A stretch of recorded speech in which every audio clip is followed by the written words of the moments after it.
الحمد لله وكفى وسلام على عباده الذين اصطفى أما بعد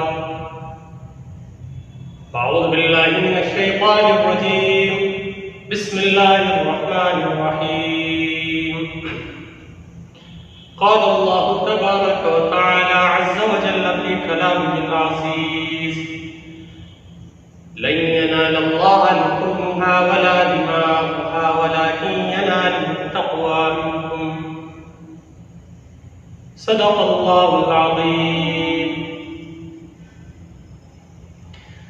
معزز سامعین بمبارک، اللہ رب العزت نے قرآن کریم کے اندر ارشاد فرمایا کہ ہرگز قربانی کا گوشت اور اس کا خون اللہ کے یہاں نہیں پہنچتا ہے، لیکن اس قربانی کا جو منشا ہے اللہ رب العزت کا، وہ یہ ہے کہ اللہ تعالیٰ تمہارے تقوی کو دیکھتے ہیں، پرہیزگاری کو دیکھتے ہیں۔ سیدنا ابراہیم علیہ نبینا علیہ السلام اور سیدنا اسماعیل علیہ نبینا علیہ السلام، یہ دونوں باپ اور بیٹے اللہ کے برگزیدہ نبیوں کی سنت اور ان کا جو طریقہ رہا، باپ نے آزمائش کے لیے اپنے بیٹے کو قربان کیا، اللہ کو یہ عمل اتنا پسند آیا کہ امت محمدیہ صلی اللہ علیہ وسلم پر اس کو واجب قرار دیا، اور اللہ رب العزت کو نہ قربانی کا گوشت پہنچتا ہے نہ اس کا خون پہنچتا ہے۔ اللہ رب العزت صرف آپ کا ہمارا تقوی دیکھنا چاہتے ہیں کہ اللہ سے کتنی محبت ہے، اور یہ انتہائی پسندیدہ عمل ہے، لہذا ہر اس مسلمان شخص پر قربانی کرنا واجب ہے جو استطاعت رکھتا ہو، جو شریعت کی نظر میں ماندار ہو، اور قربانی نہ کرنے والے عند اللہ مغضوب ہے۔ رسول اللہ صلی اللہ علیہ وسلم نے ایسے شخص کے لیے وعید فرمائی ہے۔ الگ الگ روایات مختلف احادیث کی کتابوں میں موجود ہیں، ان میں سے ایک روایت یہ ہے کہ من وجد ساعة فلم يضحي فلا يقربن مصلانا، کہ تم میں سے جو صاحب استطاعت ہو، جس کو اللہ نے وسعت دی ہے، اور ان دنوں میں جو صاحب استطاعت ہو، اس کے لیے قربانی کرنا کیا ہے؟ واجب۔ بعض حضرات کا یہ خیال ہے کہ گھر کے بڑے کی جانب سے قربانی کر لی جائے، وہ سب کی جانب سے کفایت کرے گی، سب کے لیے کافی ہے۔ ایسا بالکل بھی نہیں ہے۔ من وجد ساعة کے اندر جس کو وسعت ہے، گھر میں عورتیں ہیں، ان کے پاس زیورات ہوتے ہیں، 40 45 50 ہزار کی مالیت کا زیور ہے، اپنے مقامی علماء سے دریافت کر لے کہ 52.5 تولہ چاندی کی مقدار کتنے میں بن رہی ہے، اس اعتبار سے عورت کو دیکھیں، وہ صاحب نصاب ہے، اس کی جانب سے قربانی کریں۔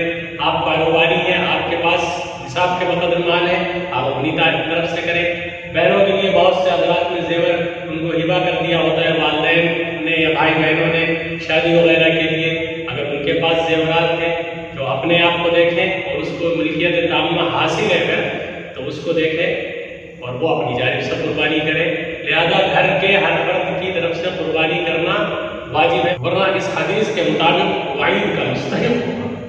قربانی کے لیے عمدہ اور فربا جانور محمود و مقصود ہے، لہذا اپنے قربانی کے جانور کو عمدہ سے عمدہ خریدیں، قربانی پر اچھا جانور لیں، اور قربانی کے جانور کا جو انتخاب کریں وہ عمدہ سے عمدہ ہو۔ خلاصہ کلام یہ ہے کہ عید الاضحیٰ قریب ہے، اور ان تمام چیزوں کا خیال رکھیں۔ قربانی کرنے والے حضرات سے ایک اور اپیل کرنا چاہتا ہوں، وہ یہ ہے کہ قربانی کے دنوں میں قربانی کا خون، گوشت اور اس طریقے کی چیزیں راستوں میں نہ ڈالیں، صفائی اور ستھرائی، طہارت کا اور پاکی کا خاص خیال رکھیں۔ گندگی یہ ہمارا پھیلانا کام نہیں ہے، آپ جس شریعت کے پابند ہیں، جس دین کے اندر ہیں، یہ دین مکمل دین اور مستقل تہذیب ہے. دین ہونے کے ساتھ ساتھ یہ آپ کو کلچر سکھاتا ہے.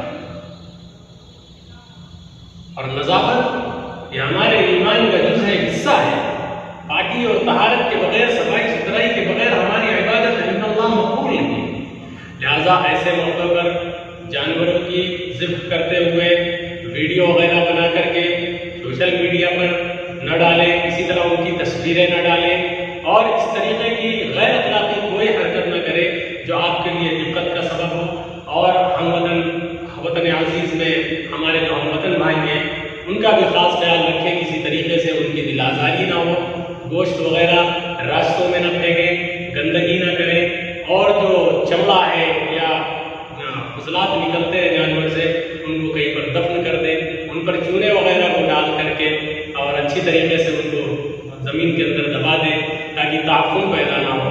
اور یہ گزارش میں پورے ملک سے بلکہ پورے عالم میں قربانی کرنے والوں سے کرتا ہوں، اور خصوصاً اہلیہ ضلع بارہ بنکی سے میں درخواست کرتا ہوں کہ اپنے شہر کے اندر صفائی ستھرائی کا ماحول رکھیں، اور سرکاری گائیڈ لائن اگر اس سلسلے میں جاری کی جاتی ہیں تو ان کا بھی خاص خیال رکھیں. کسی قسم کی غیر قانونی اور غیر ذمہ دارانہ حرکت نہ کریں تاکہ آپ کو دشواریوں کا سامنا کرنا پڑے. اللہ تعالیٰ ہم سب کو کہے سننے سے زیادہ عمل کی توفیق نصیب فرمائے. وآخر دعوانا الحمد للہ رب العالمین.